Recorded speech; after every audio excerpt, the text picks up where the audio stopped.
नमस्कार। नेपाल टेलिभिजन समाचारमा यहाँलाई स्वागत छ। म सुरेन्द्र पौडेल र म अनिता बिन्दु। सुरुमा प्रमुख समाचार।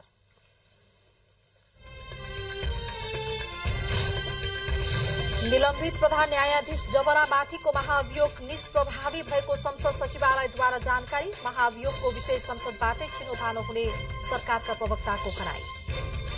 समानुपातिक प्रणालीतर्फ प्राप्त मत र मतभार सहित निर्वाचन आयोगले दलहरूलाई पठायो पत्र।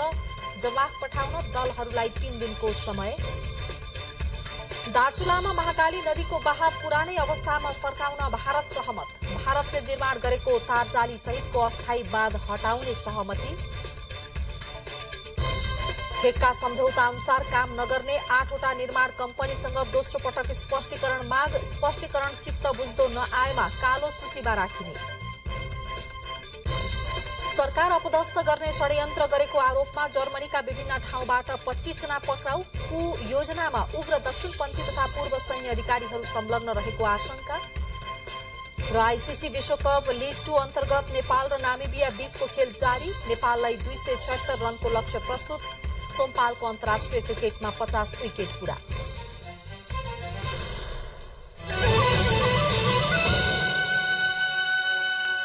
समाचार विस्तारमा। संघीय संसद सचिवालयले निलम्बित प्रधान न्यायाधीश चोलेन्द्र शमशेर जबरा विरूद्ध संसदमा पेश भएको महाभियोग प्रस्ताव निष्क्रिय भएको पत्र दिएसँगै उक्त पत्रलाई लिएर प्रधानमन्त्री राणामाथिको महाभियोग फेरि चर्चामा आएको छ।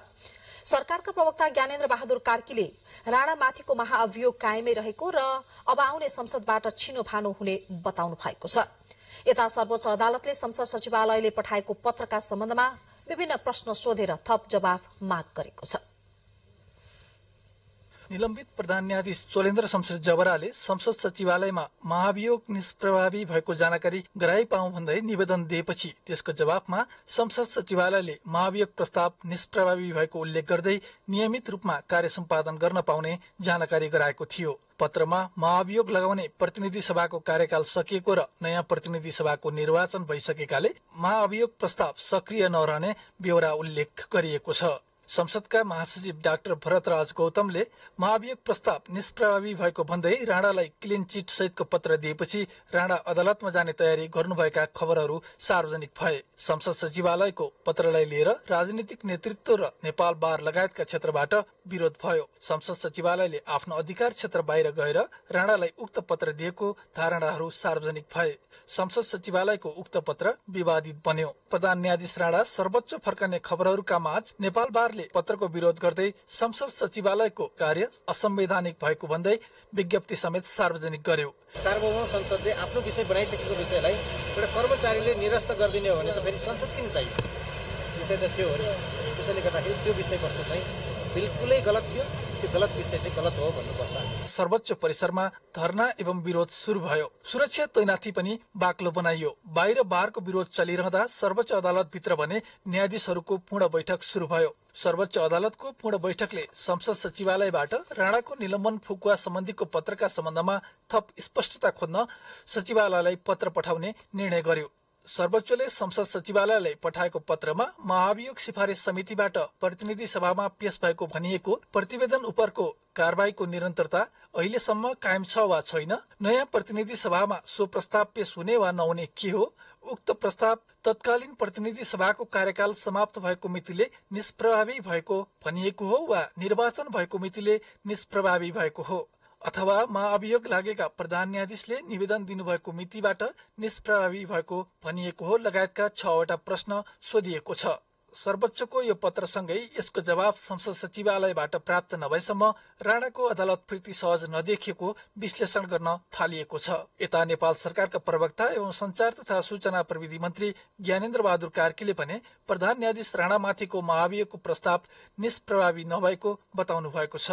मन्त्री परिषदको निर्णय सार्वजनिक गर्न आयोजित पत्रकार सम्मेलनमा मन्त्री कार्कीले प्रधान न्यायाधीश जबरा विरुद्धको महाभियोग प्रस्ताव अब गठन हुने संसदमा छलफलपछि मात्रै टुङ्गो लाग्ने बताउनुभयो। चोलेन्द्र शमशेर जबराको विरुद्ध अविश्वासको प्रस्तावमाथि छलफल, महाभियोगमाथि छलफल भएर त्यो छलफलको प्रतिवेदन अर्को अब गठित प्रतिनिधि सभामा छलफल हुने विषय त्यो जीवितै छ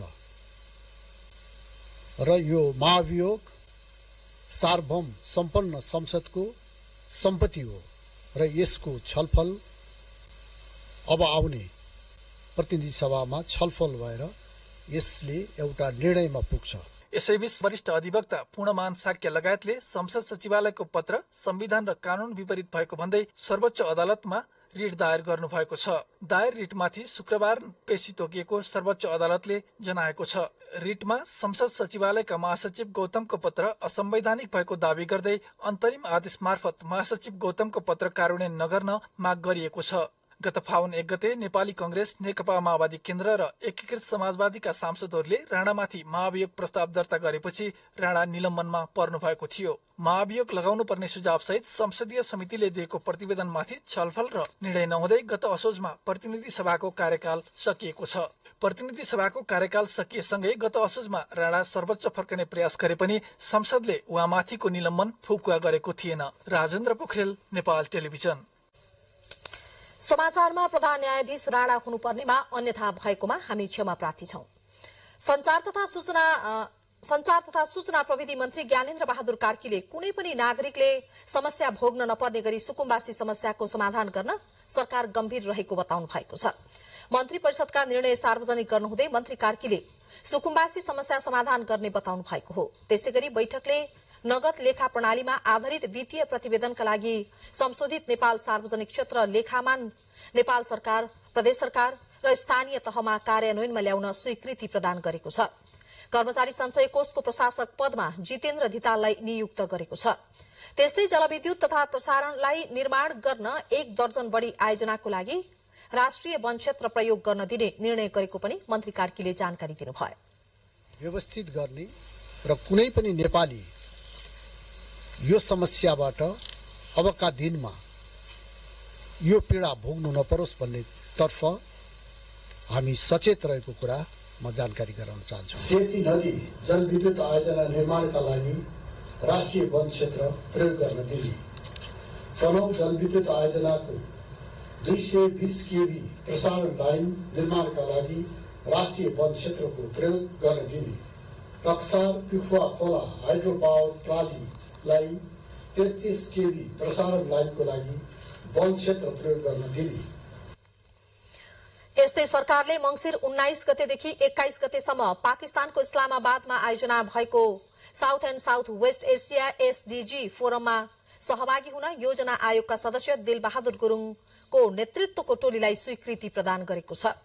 त्यसैगरी मन्त्री परिषद बैठकले विद्यालय शिक्षा क्षेत्र आयोजनाको लागि फिनल्याण्ड सरकारबाट 2 अर्ब 45 करोड़ र नर्वे सरकारबाट 2 अर्ब 57 करोड़ बराबरको अनुदान स्वीकार गर्ने निर्णय पनि गरेको छ। त्यसैगरी लुम्बिनी विकास कोषको कर्मचारी सेवा शर्त र सुविधा सम्बन्धी विनियमावलीलाई स्वीकृति प्रदान गरेको छ।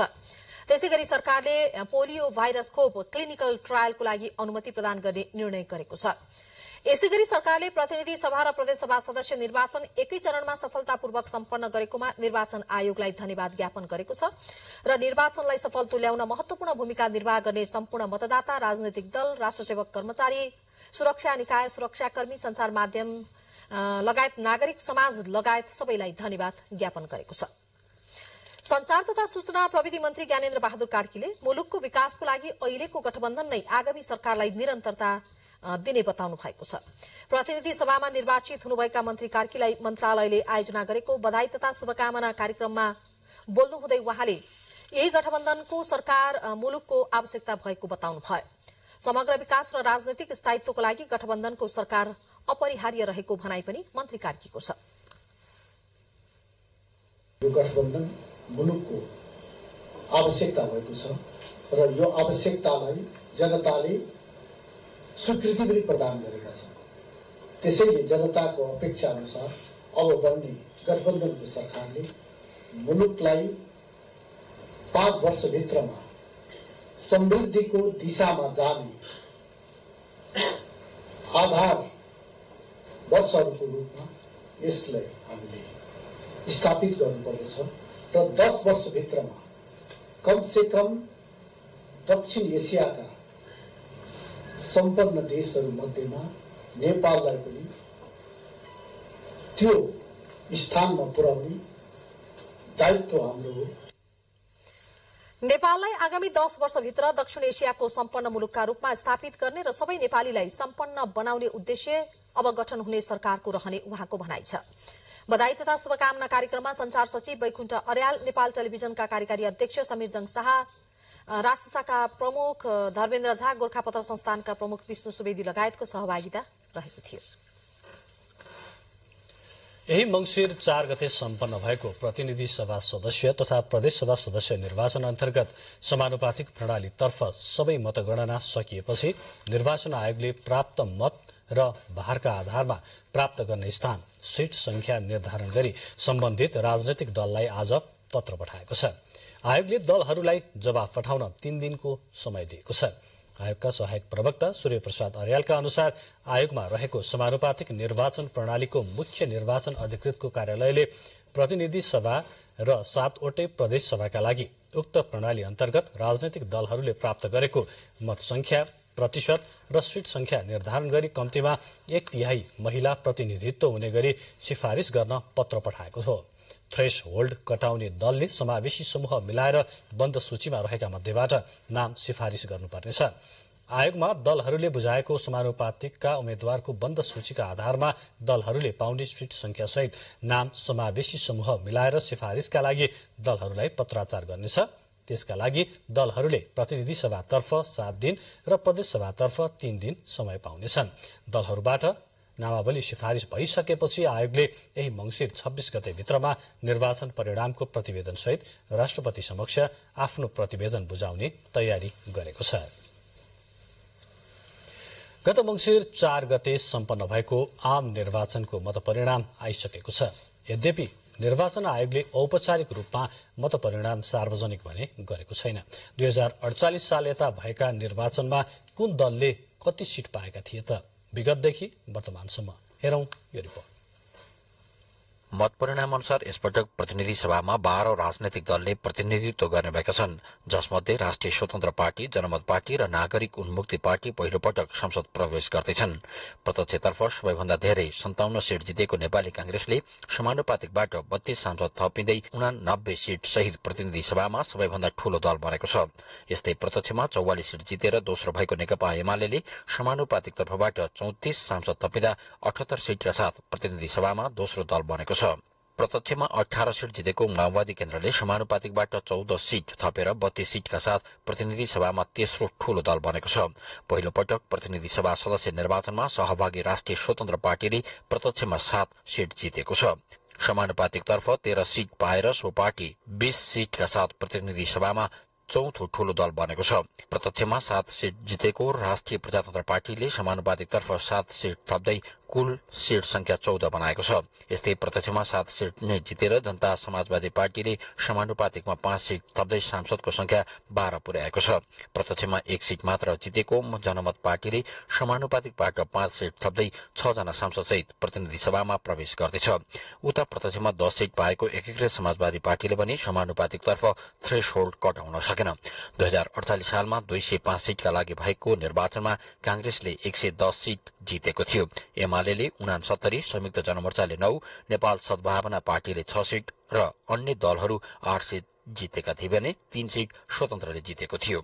यस्तै 2051 सालमा 205 सीटका लागि भएको निर्वाचनमा एमाले ठूलो दल बन्यो। उसले 88 सीट जितेको थियो भने कांग्रेसले 83 सीट जितेको थियो। राप्रपाले 20, नेमकिपाले 4, सद्भावनाले 3 र स्वतन्त्रले 7 सीट हात पारेका थिए। 2056 सालमा भएको निर्वाचनमा कांग्रेसले 111 सीट हासिल गरेको थियो भने एमाले 71, राप्रपा 11, सद्भावना 5, राष्ट्रिय जनमोर्चा 5 र अन्य दलहरूले 2 सीट जितेका थिए। 2064 सालमा 575 सीटका लागि भएको पहिलो संविधान सभा निर्वाचनमा तत्कालीन माओवादीले 220 सीट जित्दै सबैभन्दा ठूलो दल बनेको थियो। सो निर्वाचनमा कांग्रेसले 110, नेकपा एमाले 103, मधेसी जनअधिकार फोरमले 52, तमुलोपाले 20, सद्भावना पार्टीले 8 र अन्य दलले 61 सीट जितेका थिए। 2070 मा भएको संविधान सभाको दोस्रो निर्वाचनमा कांग्रेसले 198 सीट जित्दै ठूलो दल बनेको थियो। एमाले 175, माओवादी 80, राप्रपा 24, फोरम लोकतान्त्रिक 14, राप्रपा 14, तमलोपा 11 र अन्य दलहरूले 60 सीट जितेका थिए। यस्तै 2074 सालमा 275 सीटका लागि भएको प्रतिनिधि सभाको निर्वाचनमा एमाले ठूलो दल बनेको थियो। एमाले 121, कांग्रेस 63, माओवादी 53, राजपा 17, समाजवादी फोरम 16 सीट र अन्य दलले 5 सीट ल्याएका थिए। बुलेटिनमा समाचारहरूको क्रम जारी छ। अहिलेलाई भने केही बेर विज्ञापन। विश्रामपछि बाँकी समाचार। नेपाल र भारत बीच महाकाली नदीको बहाव पुरानै अवस्थामा फर्काउने सहमति भएको छ। महाकाली नदीमा निर्माण गरिरहेको पक्की तटबन्धबारे विवाद भएपछि भारतको धारचुलामा नेपाल भारत दुई देशका सुरक्षा अधिकारीहरू बीचको समन्वयात्मक बैठकमा यस्तो सहमति भएको हो। बैठकमा महाकाली नदीको बहाव पुरानै अवस्थामा फर्काउने सहमति भएको दार्चुलाका प्रमुख जिल्ला अधिकारी दीर्घराज उपाध्यायले जानकारी दिनुभयो। भारतले महाकाली नदीको बहाव नेपालतर्फ फर्काउने गरेर अस्थायी बाँध बाँधेको थियो। आजको बैठकले तारजाली सहितको उक्त अस्थायी बाँध हटाउने सहमति गरेको उहाँले जानकारी गराउनुभयो। यस्तै भारतले निर्माण गरिरहेको तटबन्धबारे दुवै देशका इन्जिनियरहरूले अनुगमन गर्ने बताइएको छ।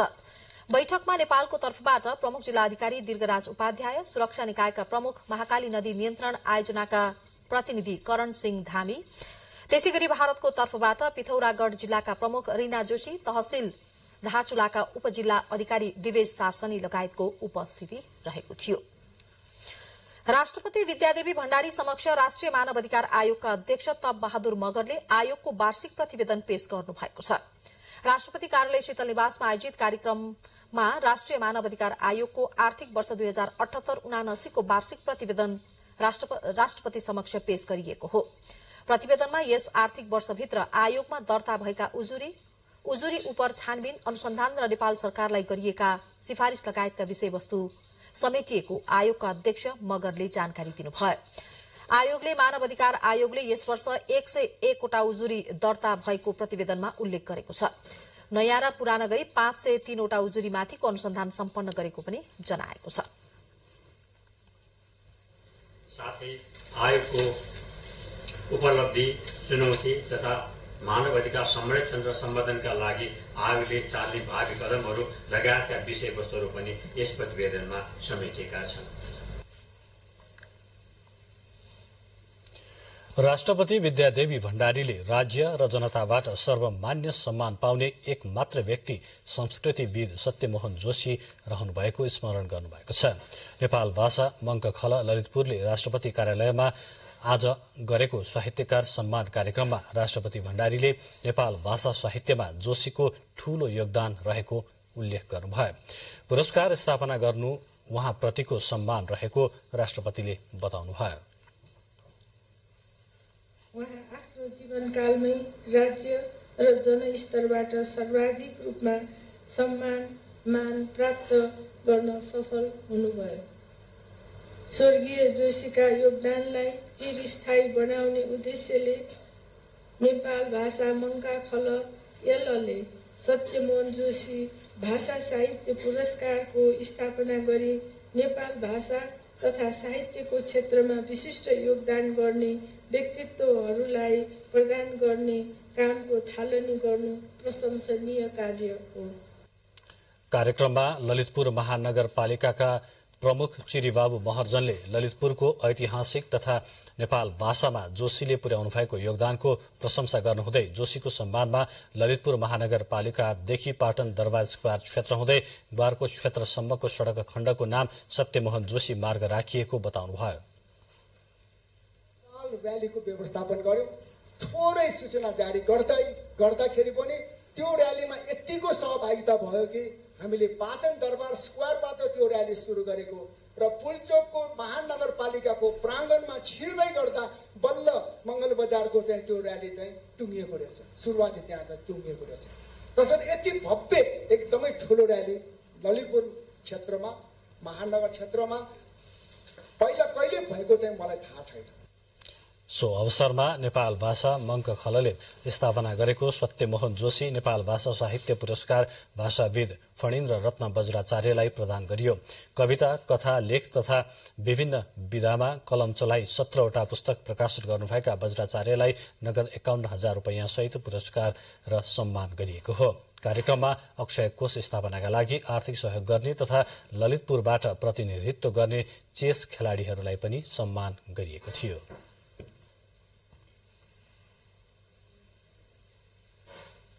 सार्वजनिक खरिद अनुगमन कार्यालयले 8 वटा निर्माण व्यवसायी र आपूर्तिकर्ता कम्पनीलाई दोस्रो पटक स्पष्टीकरण सोधेको छ। ठेक्का सम्झौता अनुसार काम नगर्ने ती कम्पनीलाई कालो सूचीमा राख्न नपर्ने कुनै कारण भए 7 दिनभित्र लिखित स्पष्टीकरण पेश गर्न भनिएको छ। सार्वजनिक खरिद अनुगमन कार्यालयका अनुसार हेटौडा उपमहानगरपालिका 11 मकवानपुरको गुण निर्माण सेवा, काठमाडौँको सिरुवा कबीर सुनकोशी जेभी, पर्सा जानकी टोल 4 को मुस्कान सप्लायर्स, बानेश्वर 10 को अनुष्ठान कन्स्ट्रक्सन, तीनकुनेको सिरुवा कन्स्ट्रक्सन कम्पनी प्राली, वीरगंजको दिल्ली ट्रेडिङ र चितवनको जयगढी माई निर्माण कन्स्ट्रक्सनलाई स्पष्टीकरण पेश गर्न भनिएको हो। यी निर्माण व्यवसायी तथा आपूर्तिकर्तालाई कालो सूचीमा राख्नका लागि विभिन्न निकायबाट खरिद अनुगमन कार्यालयलाई पत्राचार गरिएको थियो। सोही पत्रका आधारमा खरिद अनुगमन कार्यालयले कालो सूचीमा राख्न नपर्ने आधार प्रमाण भए 30 दिनभित्र लिखित स्पष्टीकरण पेश गर्न भनी यसअघि नै सूचना जारी गरेको थियो। तर ती कम्पनीले हालसम्म पनि लिखित स्पष्टीकरण पेश नगरेकोले दोस्रो पटक स्पष्टीकरण सोधिएको जनाइएको छ। ठेक्का सम्झौता अनुसार काम नगर्ने ती कम्पनीसँग 7 दिनभित्र लिखित स्पष्टीकरण मागिएको छ। स्पष्टीकरण चित्तबुद्ध नआएमा कालो सूचीमा राखिने कार्यालयले जनाएको छ। बुलेटिनमा समाचारहरूको क्रम निरन्तर छन्। अहिलेलाई फेरि पालो भएको छ केही बेर विज्ञापनको। विश्रामपछि बाँकी समाचार। महिला बालबालिका तथा ज्येष्ठ नागरिक मन्त्री उमा रेग्मीले समाजमा महिलामाथि हेर्ने दृष्टिकोणमा अझै सुधार हुन नसकेको बताउनु भएको छ। राष्ट्रिय सूचना आयोगले आयोजना गरेको लैंगिक हिंसा विरूद्धको 16 दिने अभियान अन्तर्गतको एक कार्यक्रममा मन्त्री रेग्मीले अब महिलाले हरेक क्षेत्रमा हस्तक्षेपकारी भूमिका खेल्नुपर्ने बताउनु भयो। त्यसो नभएको खण्डमा राजनैतिक क्षेत्रमा महिला सहभागिता झन कम हुँदै जाने उहाँको भनाइ छ। मानव विकासको पाटोमा कोही पनि संवेदनशीलता दिनुभयो। उहाँहरू भौतिक विकासमा मात्रै हुनुहुन्छ। स्थानीय सरकार केवल बाटो बनाउने, पानी खुवाउने, बिजुलीको कुरा, पुल गाड्ने त्यो पनि आवश्यक हो। तर त्यो भौतिक पाटोलाई मात्रै विकास, तर यत्रो मानवीय पाटो नै पुरै ओझेलमा चाहिने परेको अवस्था छ। मन्त्री रेग्मीले सरकारले बजेट विनियोजनमा समेत महिला बालबालिका तथा ज्येष्ठ नागरिक मन्त्रालयमा विभेद गर्ने गरेको बताउनु भयो। अन्य मन्त्रालय भन्दा कम बजेट विनियोजन हुने मन्त्रालयमा महिला बालबालिका तथा ज्येष्ठ नागरिक मन्त्रालय पर्ने मन्त्री रेग्मीको भनाइ छ। राज्यको हरेक क्षेत्रमा समान महिला सहभागिता हुन नसक्नुको पछाडि राम्रालाई भन्दा हाम्रालाई अवसर दिँदाको परिणाम भएको पनि उहाँले बताउनु भयो। नेपालमा लैंगिक हिंसा न्यूनीकरणका लागि नेपाल सरकारको सहकार्यमा युरोपियन युनियन संयुक्त राष्ट्रसंघले संयुक्त कार्यक्रम सञ्चालन गर्ने भएका छन्। संयुक्त कार्यक्रम सञ्चालनका लागि आज हस्ताक्षर पनि भएको छ।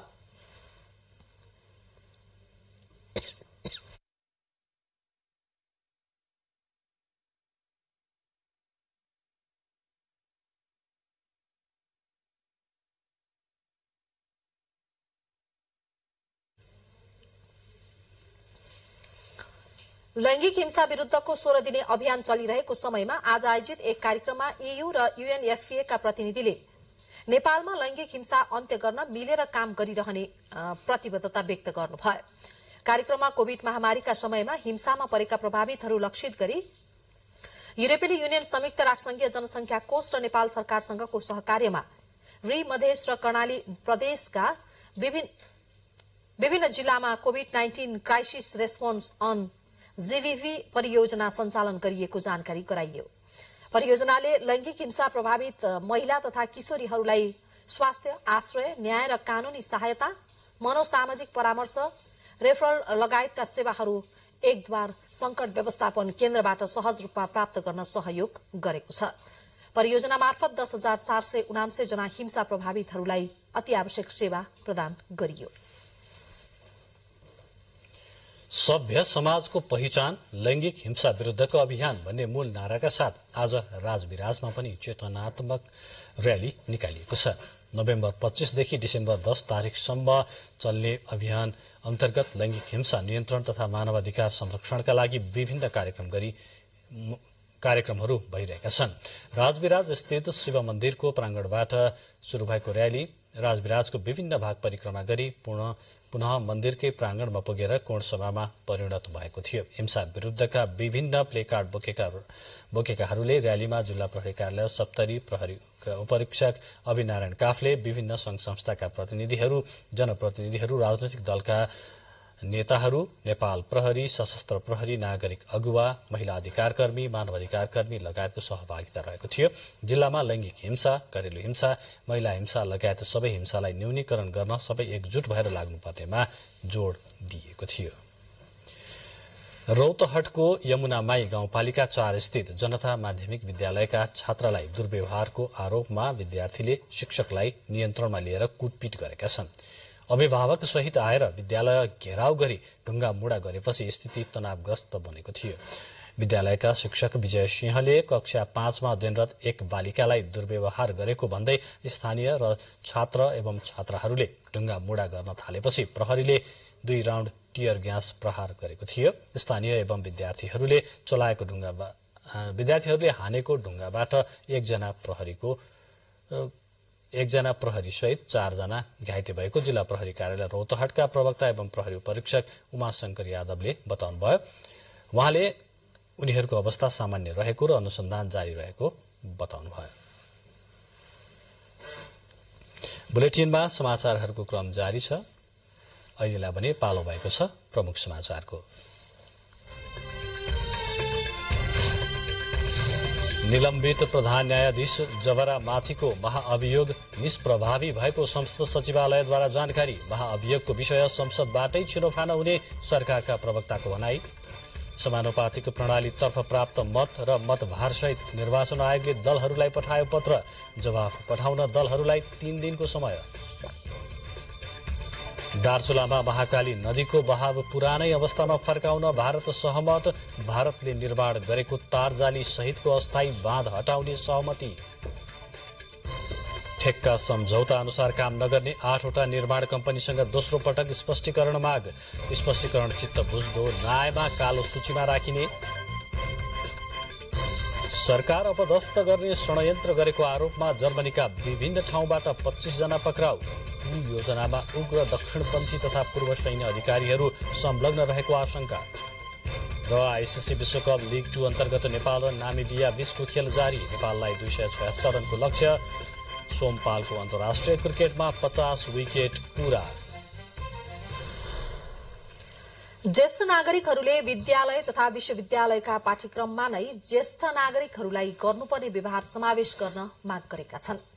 मंगलबार काठमाडौँमा आयोजना गरिएको ज्येष्ठ नागरिकमाथि हुने अवहेलना, दुर्व्यवहार र हिंसा विरूद्ध ज्येष्ठ महिलाको सुरक्षाको सवाल नामक अन्तर्क्रिया कार्यक्रममा सरकारवालाहरूले ज्येष्ठ नागरिकको समस्या बुझाउने र त्यसको सुनवाई हुने गरी पाठ्यक्रम तयार पार्नुपर्नेमा जोड़ दिएका छन्। कार्यक्रममा सहभागी ज्येष्ठ नागरिकले सरकारबाट नै आफ्नो संरक्षणको व्यवस्था हुनुपर्ने बताएका छन्। कतिपय ज्येष्ठ नागरिकले आफूहरूले आफ्नै सन्तान तथा आफन्तबाटै माया र सम्मान नपाएको गुनासो गरेका छन्। समस्या उहाँहरू भन्नुहुन्न, आँखा र आँसु खसाल्नुहुन्छ तर भन्नुहुन्न। स्कुलबाट लागू गर्नु पर्यो। यो यहाँ भाषण गरेर यहाँ यो देखाएर होइन, यो कसले पनि देख्नेवाला छैन, यो कसले पनि बुझ्नेवाला छैन। स्कुलबाट सुरु गर्नुपर्छ। घरकोदेखि सुरु गर्नुपर्छ। आफ्नो बुहारी भएपछि आज त म हजुरआमा भएँ। म बुहारी भएर आएको बेला मेरो छोरीले मेरो हजुरमालाई जिउ हजुरमाले खानुभयो भनेको शब्द सुन्नुभएको छ कि छैन? नसुनेको भए सुनाउनु। कार्यक्रममा समावेशी आयोगका अध्यक्ष रामकृष्ण तिमिल सिन्हाले ज्येष्ठ नागरिकसँग भएको ज्ञान र सिप हस्तान्तरण गर्ने गरी वातावरण मिलाउनु आजको आवश्यकता भएको बताउनुभयो। उहाँले प्रेमको स्वाद बाँड्न सक्ने र पुस्ता पुस्ता एकै स्थानमा बस्न सक्ने गरी समाजको विकास गर्नुपर्ने धारणा व्यक्त गर्नुभयो। कार्यक्रममा राष्ट्रिय महिला आयोगका अध्यक्ष कमला पराजुली लगायतका सरकारवालाले ज्येष्ठ नागरिकका लागि सम्मानजनक र सुरक्षित वातावरण तयार पार्नुपर्नेमा जोड़ दिएका छन्। पश्चिम नवलपरासीका किसानहरूले उखुको समर्थन मूल्य तोक्न माग गरेका छन्। उखु क्रसिङ शुरू भइसक्दा समेत सरकारले उखुको समर्थन मूल्य नतोक्दा सस्तोमा उखु बेच्न बाध्य भएको किसानहरूको भनाइ छ। ठूला उद्योगले समयमै पैसा भुक्तानी नगर्ने चिन्ताका कारण किसानहरूले अहिले स्थानीय उद्योगहरूलाई उखु बिक्री गर्न शुरू गरेका छन्। जिल्लामा दर्ता भएका र नभएका भेली बनाउने झण्डै 150 क्रसर उद्योग रहेका छन्। साना भेली उद्योगबाट सहजै पैसा पाइने भएकाले सस्तोमै भए पनि क्रसरमा बेच्न बाध्य भएको किसानहरूको भनाइ छ। जिल्लाका 3 ठूला चिनी उद्योग मध्ये अहिले 2वटा सञ्चालनमा छन्। किसानको पैसा भुक्तानी नगर्दा विगत 3 वर्षदेखि बन्द रहेको इन्दिरा सुगर एग्रो इन्डस्ट्रीज पनि यस वर्षदेखि सञ्चालनमा आएको छ। उखु खरिद शुरू गरेको उक्त उद्योगले किसानको 4 वर्ष अगाडिदेखिको 80 लाख रकम भुक्तानी गर्न बाँकी रहेको प्रतापपुर गाउँपालिकाका अध्यक्ष उमेश चन्द्र यादवले बताउनुभयो। 1 हप्ताभित्र सञ्चालनको तयारीमा रहेको सुनवलमा रहेको लुम्बिनी चिनी उद्योगले किसानको उखु खरिद बापतको अझै 4,20,000 रूपियाँ तिरेको छैन। सरकारले गत वर्ष उखुको न्यूनतम समर्थन मूल्य प्रति क्विन्टल 590 रूपियाँ तोकेको थियो, जसमा सरकारले दिने अनुदान समेत समावेश गरिएको थियो र यस वर्ष किसानले मल अभाव, इन्धनको मूल्य वृद्धि लगायतका कारण लागत बढेको भन्दै किसानलाई मर्का नपर्ने गरी मूल्य निर्धारण गर्न माग गरेको उखु उत्पादक कृषक समितिले जनाएको छ। मोरङको विराटनगर महानगरपालिकाले अनधिकृत रूपमा निर्माण भएका संरचनाहरू हटाउने अभियान शुरू गरेको छ। सफा, स्वच्छ, हराभरा र सुन्दर विराटनगर बनाउने नारासहित विराटनगर महानगरपालिकाले शहर सौन्दर्यीकरण गर्ने अभियान अन्तर्गत अनधिकृत संरचना हटाउन थालेको हो। विराटनगर महानगरपालिकाका मेयर नागेश कोइरालाले आफ्नै घरबाट शुरू गर्नुभएको यो अभियानमा सड़क पेटी आक्रमण गरी बनाइएका संरचना हटाउन 35 दिने सूचना जारी गरिएको थियो। तोकिएको समयमा संरचना नहटाइएपछि महानगर प्रहरी, नेपाल प्रहरी र ट्राफिक प्रहरी डोजर सहित संरचना भत्काउन निस्किएका छन्। महानगरले अनधिकृत छज्जी सेट ब्याकमा बनेका निर्माण हटाउन थालेपछि धेरै स्थानीयले आफैले अनधिकृत संरचना हटाउन थालेका छन्। विराटनगर महानगरपालिकाले शहर सौन्दर्यीकरणका लागि अनधिकृत घर निर्माणलाई पनि नियन्त्रण गर्ने जनाएको छ। विराटनगर शहरलाई सुव्यवस्थित र सुन्दर नगर बनाउन स्थानीयलाई सहयोगका लागि विराटनगर महानगरपालिकाले आह्वान पनि गरेको छ। मध्य प्रदेशको राजधानी जनकपुरमा विगत 7 दशकदेखि सञ्चालित मत्स्य मानव संसाधन विकास तथा प्रविधि परीक्षण केन्द्र अन्तर्गत रहेको मत्स्य प्रविधि विस्तार धनुषा शाखाले जाडोयाममा माछा पोखरीहरूको स्याहार सुधार कार्यलाई तीव्र पारेको छ। केन्द्र मार्फतका 80 वटै माछा पोखरीहरूको पानी सुकाएर मर्मत सम्हार गर्ने, खनजोत गरी मलखाद छर्किने, डिल सुधार र माउ माछा छनौट र संकलन गरेर बीज वृद्धि प्रजननको कार्य भइरहेको छ। माउ माछा पोखरी माटोको पोखरी भएकोले हरेक वर्ष यस्तै सिजनमा मर्मत सम्हार गर्नुपर्ने र नर्सरी पोखरी पक्की भएकोले हरेक 10 वर्षमा मर्मत सम्हार गर्नुपरेको मत्स्य मानव संसाधन विकास तथा प्रविधि परीक्षण केन्द्र जनकपुर धामका प्रमुख मत्स्य विज्ञ रविलाल शर्माले बताउनु भएको छ। केन्द्र प्रमुख शर्माले आगामी फागुन महिनादेखि माउ माछा छनौट तथा मत्स्य प्रजनन प्रविधि विस्तार कार्यक्रम सम्बन्धी माछा पालक किसानहरूलाई तालिम दिने जमर्कोमा केन्द्र जुटेको बताउनुभयो। केन्द्रबाट उत्पादन गरिएका कम समयमा बढ़ी तौलका हुने विकसित जातका स्वादिलो र पौष्टिक माछाका भुरा नेपालभरि बिक्री वितरण हुने गरेको हुँदा चैत्र महिनामा किसानहरूको यस केन्द्रमा भीड़ लाग्ने गरेको उहाँले बताउनुभयो। अब एउटा मुलुक बाहिरको प्रसंग छ। जर्मनीमा प्रहरीले राष्ट्रव्यापी छापा मार्ने क्रममा संसदमा आक्रमणको योजना बनाएको आशंकामा अति दक्षिणपन्थी आतंकवादी समूहका 25 जना सदस्यलाई पक्राउ गरेको छ। सरकार अपदस्थ गर्ने षड्यन्त्रको आशंकामा प्रहरीले 3000 भन्दा बढ़ी सरकारी अधिकारी सहित आतंककारी विरूद्ध कार्यवाही शुरू गरेको थियो। समाचारहरूमा जनाइए अनुसार उग्र दक्षिणपन्थी तथा पूर्व सैन्य अधिकारीहरूको समूहले संसद भवनमा घुस्ने र शक्ति हत्याउने योजना बनाएका थियो। राजकुमार हाइनरिक 13औं भनिने 71 वर्षका एक जर्मन पुरुषलाई उक्त षड्यन्त्रको मुख्य योजनाकार बनिएको छ। षड्यन्त्रमा उग्रपन्थी राइक्सबर्गर भनिने अभियानका सदस्य सामेल रहेको बताइएको छ। हिंसात्मक आक्रमण तथा जातीयतावादी षड्यन्त्रका हल्ला फिजाउने विषयलाई लिएर उक्त समूह लामो समयदेखि जर्मन प्रहरीको निगरानीमा थियो। आतंकवादी समूह समेत बनाएको भनिएको सो समूहले जर्मनीको राज्य व्यवस्थालाई हटाउने र आफ्नै प्रकारको राज्यले प्रतिस्थापन गर्ने लक्ष्य राखेको दावी गर्दै आएको पनि जर्मन प्रहरीले जनाएको छ। अब छोटो विश्राम, त्यसपछि बाँकी समाचार।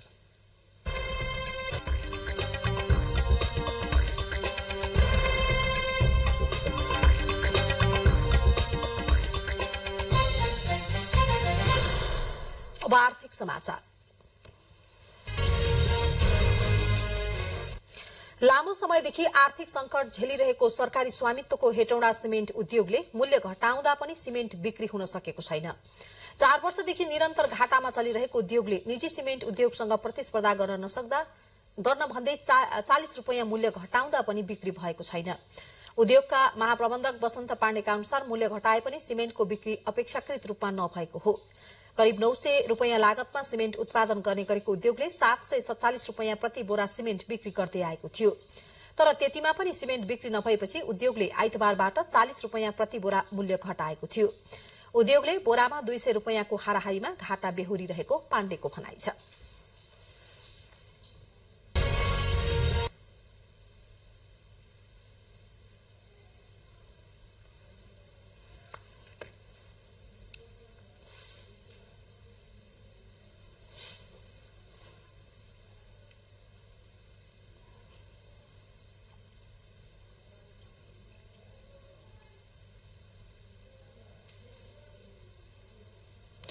अब खेलको समाचार।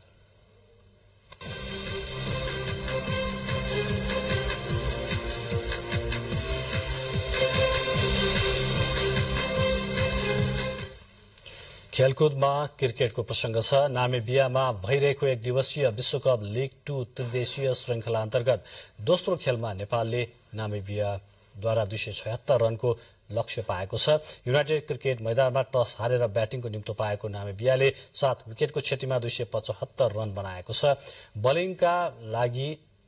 बलिङमा नेपालका ललित राजवंशीले सर्वाधिक 4 विकेट लिएका छन्। त्यसैगरी सोमपाल कामीले 2 विकेट लिए। नेपाली तीव्र गतिका बलर कामीले 1 दिवसीय अन्तर्राष्ट्रिय क्रिकेटमा 50 विकेट पूरा गरेका छन्। खराब शुरूआत गरेको नेपाल 25 ओभरमा 5 विकेट गुमाइसक्दा मात्र 95 रनमा सीमित बनेको थियो। यो समाचार तयार पार्दासम्म नेपालले 27 ओभरमा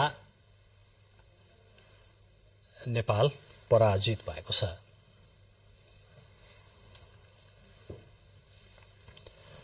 अब विश्वकप फुटबल सम्बन्धी प्रसंग। कतारमा भइरहेको 22औं संस्करणको फिफा विश्वकप फुटबलको क्वार्टर फाइनल समीकरण पूरा भएको छ। आज बिहान भएको प्री क्वार्टर फाइनलको अन्तिम खेल सकिएसँगै अन्तिम 8 मा पुग्ने राष्ट्रहरूको टुङ्गो लागेको हो। क्वार्टर फाइनलमा साबिक विजेता फ्रान्स तथा उपविजेता क्रोएसियासँगै विश्वकपको सर्वाधिक सफल राष्ट्र बनिएको ब्राजिल, अर्जेन्टिना। विश्वकप जति उपाधि यात्रातिर लम्कदैछ त्यति नै रोमाञ्चक पनि बढ्दै गएको छ। नयाँ नयाँ राष्ट्र क्वार्टर फाइनलमा पुग्दा उपाधि दावेदार भनिएका बलिया टोलीहरू बाहिरिएका छन्। उपाधि दावेदार टोली बाहिरिने क्रममा क्वार्टर फाइनलसम्म आइपुग्दा 2 पटकको च्याम्पियन तथा विश्वकपको नै पहिलो उपाधि विजेता ऐतिहासिक राष्ट्र उरुग्वे बाहिरियो। त्यस्तै पूर्व विजेता स्पेन पनि बाहिरियो। तर नतिजाले अझै पनि विश्वकपमा युरोपेली र दक्षिण अमेरिकी राष्ट्रहरूको वर्चस्व कायमै देखाएको छ। अन्तिम 16 को चरणसम्म छानिएर आएका एसियाली र अफ्रिकी मुलुकहरू एकपछि अर्को गर्दै बाहिरिँदा क्वार्टर फाइनलमा अफ्रिकी राष्ट्र मोरक्को बाहेक कुनै पनि राष्ट्रले स्थान बनाउन सकेनन्। पूर्व विजेता स्पेनलाई पेनाल्टी सुटआउटमा 3-0 ले स्तब्ध पार्दै मोरक्को क्वार्टर फाइनल पुग्ने एक मात्र अफ्रिकी फ्रान्स, इंग्ल्याण्ड र पोर्चुगलले पनि अन्तिम 8 मा स्थान बनाउन सफल भएका छन्। नेदरल्याण्डले अन्तिम 16 को खेलमा अमेरिकालाई 3-1 ले र अर्जेन्टिनाले अस्ट्रेलियालाई 2-1 ले पराजित गर्दै अन्तिम 8 को यात्रा तय गरे। क्रोएसियाले जापानलाई पेनाल्टी सुटआउटमा 3-1 ले हराउँदा ब्राजिलले दक्षिण कोरियामाथि 4-1 को सहज जित सँगै क्वार्टर फाइनलको यात्रा तय गर्यो। साबिक विजेता फ्रान्सले पोल्याण्डलाई 3-1 ले हराउँदा इंग्ल्याण्डले सेनेगल विरुद्ध 3-0 को जित निकाल्दै अन्तिम 8 मा स्थान सुरक्षित गर्यो। त्यस्तै पोर्चुगलले स्विजरल्याण्ड विरुद्ध 6-1 को फराकिलो जित निकाल्दै क्वार्टर फाइनलमा पुग्यो। अब सेमी फाइनल प्रवेशका लागि पहिलो क्वार्टर फाइनलमा ब्राजिलले क्रोएसिया विरुद्ध र अर्जेन्टिनाले नेदरल्याण्डसँग खेल्नेछ। तेस्रो क्वार्टर फाइनलमा शनिबार मोरक्को र पोर्चुगल भिड्दा अन्तिम क्वार्टर फाइनलमा इंग्ल्याण्डले फ्रान्ससँग प्रतिस्पर्धा गर्ने चरणमा थप अनपेक्षित नतिजा आउने अनुमान गर्न सकिन्छ। 4 पटक विश्व विजेता रहिसकेको जर्मनी र 2 पटक विश्वकप जितिसकेको उरुग्वे मात्र नभई विश्व वरियताकै दोस्रो स्थानमा रहेको बेल्जियम पहिलो चरणबाटै घर फर्किएपछि यो विश्वकपको उपाधि उदयमान मोरक्कोले जित्ला त। नयाँ विजेता पाउने यो अनुमानले विश्वकप खेल्ने टोलीलाई मात्र होइन सबै फुटबल प्रेमीहरूलाई नै रोमाञ्चित बनाइरहेको छ। प्रिया लक्ष्मी कार्की, नेपाल टेलिभिजन। एशिया रग्बीको आयोजना तथा नेपाल रग्बी संघको व्यवस्थापनमा अन्डर 18 अन्तर्राष्ट्रिय रग्बी सेभेन्स प्रतियोगिता आगामी शनिबारदेखि हुने भएको छ। प्रतियोगितामा पुरूषमा 8 र महिलामा 5 टिमको सहभागिता रहने आयोजित पत्रकार सम्मेलन मार्फत जानकारी गराइएको छ। प्रतियोगितामा आयोजक नेपाल सहित दक्षिण कोरिया, थाइल्याण्ड, यूएई, बांग्ला लीगको आधारमा खेलाइनेछ। राउण्ड रोबिनमा शीर्ष 2 स्थानमा रहने टोलीले पुनः उपाधिका लागि भिड्नेछ।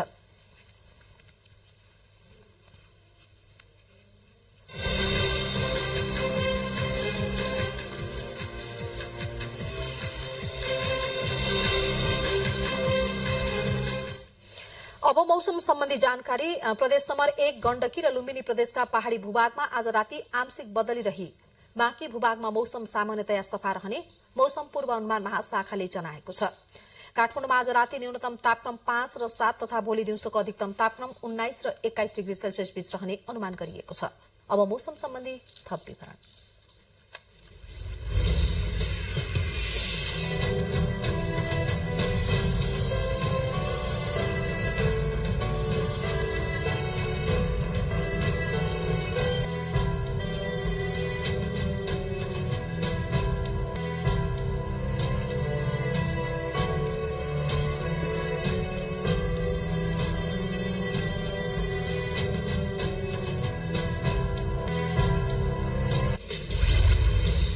समाचार बुलेटिनको अन्त्यमा प्रमुख समाचार फेरि एकपटक।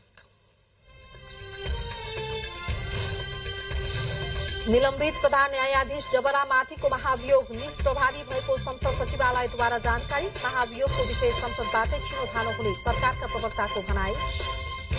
समानुपातिक प्रणालीतर्फ प्राप्त मत र मतभार सहित निर्वाचन आयोगले दलहरूलाई पठायो पत्र। जवाफ पठाउन दलहरूलाई 3 दिनको समय। दार्चुलामा महाकाली नदीको बहाव पुरानै अवस्थामा फर्काउन भारत सहमत। भारतले निर्माण गरेको ताडन नगर्ने 8वटा निर्माण कम्पनीसँग दोस्रो पटक स्पष्टीकरण माग। स्पष्टीकरण चित्त बुझ्दो नआएमा कालो सूचीमा राखिने। सरकार अपदस्थ गर्ने षड्यन्त्र गरेको आरोपमा जर्मनीका विभिन्न ठाउँबाट 25 जना पक्राउ। योजनामा उग्र दक्षिणपन्थी तथा पूर्व सैन्य अधिकारीहरू संलग्न रहेको आशंका। र नामिबियामा जारी 1 दिवसीय विश्वकप लीग 2 त्रिदेशीय श्रृंखला अन्तर्गत दोस्रो खेलमा नेपाल नामिबियासँग पराजित। सोमपालको अन्तर्राष्ट्रिय क्रिकेटमा 50 विकेट पूरा। हौस् त यसको साथै यो समाचार बुलेटिन यही सकिन्छ। तपाईं नेपाल टेलिभिजन हेर्दै गर्नुहोला। नमस्कार।